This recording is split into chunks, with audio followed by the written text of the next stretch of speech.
Moshe Dayan, Yitzhak Rabin, Uzi Narkis, autant de noms associés à la victoire militaire israélienne en 67. Mais si je vous disais que le roi du Maroc, Hassan II, avait aussi contribué à la victoire éclair de l'État hébreu. Info, Intox, Johanna Binder, bonsoir. Bonsoir. Alors, est-ce que Israël a effectivement gagné cette guerre de 67 grâce à l'aide du Maroc? Eh bien, sans le Maroc, Israël n'aurait peut-être pas gagné la guerre des 6 jours. Alors, tout commence en 1965, on est 2 ans avant que débute la guerre des 6 jours. Les grands leaders du monde arabe se retrouvent à Casablanca. C'est le 3e grand sommet de la Ligue arabe. Alors, vous vous en doutez, le Mossad ne fait pas partie de la liste officielle des invités, mais il est là et il va recueillir des informations cruciales. Il y a un protagoniste, c'est Nasser, le président égyptien, le leader de la coalition arabe. Alors dans quel état d'esprit est-il à la veille de cette conférence? Il déclare à Assouan en février: l'année 1965 est la plus dangereuse des années de la lutte arabe. Israël prétend que les Arabes s'apprêtent à perpétrer une agression. Cela signifie qu'Israël a l'intention de nous attaquer. Nous devons donc être prêts à riposter. En septembre, donc quelques mois après, a lieu ce sommet de la plus haute importance.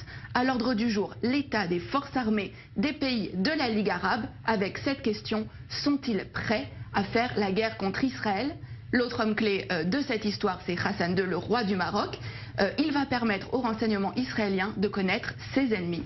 Et c'est à ce moment-là que le Mossad va donc entrer en action. Oui, absolument. Le Mossad va donc préparer cette opération en amont de la conférence.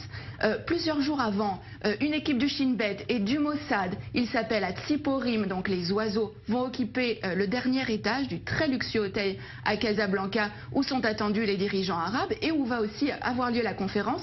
Mais la veille de ce sommet, Hassan II est pris de panique et il somme les agents israéliens de quitter l'hôtel. Mais au terme de cette conférence, il va livrer aux agents israéliens l'enregistrement complet de cette conférence. Hassan II a tout enregistré en secret. Il n'a pas confiance dans les invités de la Ligue arabe. C'est à peine croyable. Mais qu'est-ce que les Israéliens vont bien pouvoir découvrir sur ces cassettes? Alors, les enregistrements vont révéler qu'il est question de créer un commandement arabe unifié pour mener les hostilités contre Israël. Et le point crucial, c'est que les rangs arabes sont profondément divisés. On va pouvoir entendre des échanges extrêmement vifs entre Hussein de Jordanie, mais aussi Nasser. Et alors, ce qui est vraiment important, c'est que les nations arabes vont vraiment révéler leurs faiblesses. Elles ne sont absolument pas préparées pour une guerre contre Israël. Et c'est vraiment sur la base de ces informations-là que Tsahal va lancer les premières opérations de la guerre des 6 jours en 67. Alors voilà un dirigeant arabe sunnite qui est censé être solidaire de ses homologues arabes. Pourquoi Hassan II a-t-il fait ce choix? Qu'est-ce qui l'a motivé? Alors, ce qu'il faut savoir, c'est qu'avant déjà ce sommet, le Maroc et Israël entretenaient déjà des relations stratégiques. Hassan II avait accepté que des juifs marocains émigrent vers Israël, en échange de quoi Israël fournissait une aide logistique au Maroc, notamment en formant ses militaires. Et suite à cette opération qui a vraiment été considérée comme le fleuron des renseignements israéliens, Israël est en dette vis-à-vis du Maroc. Seulement un mois plus tard, en octobre, cette dette a un nom, c'est Mehdi Ben Barka, le plus farouche opposant d'Hassan II.